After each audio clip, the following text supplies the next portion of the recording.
প্রার্থীর সামনে ঝামেলার কিছু নয়। আমরা রাস্তায় প্রচারে যাওয়ার সময় মানে কারা কে আমরা চিহ্নিত করে, মানে কোনো দুষ্কৃতী হয় ঢুকে পড়েছিল কি না বলতে পারছি না, তবে আমরা দলগতভাবে আইডেন্টিফাই করার ব্যবস্থা করছি।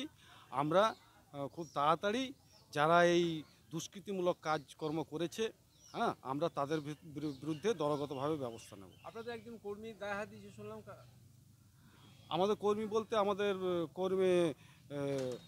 কর্মী আমাদের এই ওয়ার্ডের বিশিষ্ট নেতা শেখ মানিকের গায়ে মানে পিছন থেকে ঠেলে দিয়ে হাত দেওয়ার চক্রান্ত করেছে।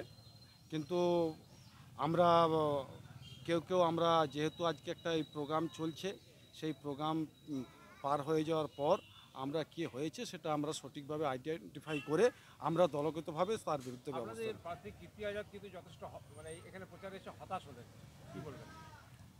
না, হতাশ হলে মানে লোকের এখানে 12 নম্বর ওয়ার্ড মানেই তৃণমূল, এটা কিন্তু সারা দুর্গাপুরের মানুষ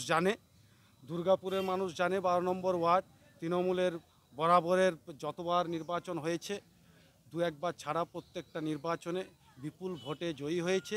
তাই এই মানুষের যে আবেগ আর উৎসাহ, দুই দিকে যে মানুষ বিপুল পরিমাণে, সেই পরিমাণে একটু বেশি লোকের সমাগমে এটা হতাশ নয়, এটা আবেগ।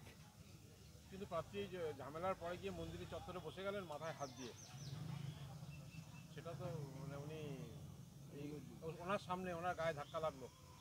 সেটা তো আমরা প্রার্থীকেও বলবো এবং আমরাও দলগতভাবে, এবং আমরাও দরকার হলে এটা আমরা জেলা নেতৃত্বকে জানাবো। জেলা নেতৃত্ব নিয়ে যেই দোষী হোক, যেই দুষ্কৃতিমূলক কাজ করেছে, আমরা জেলা নেতৃত্বকে বলবো তাকে ইমিডিয়েট যাতে তার বিরুদ্ধে ব্যবস্থা নেওয়া হয়। আপনার নাম? শাহাবুদ্দিন।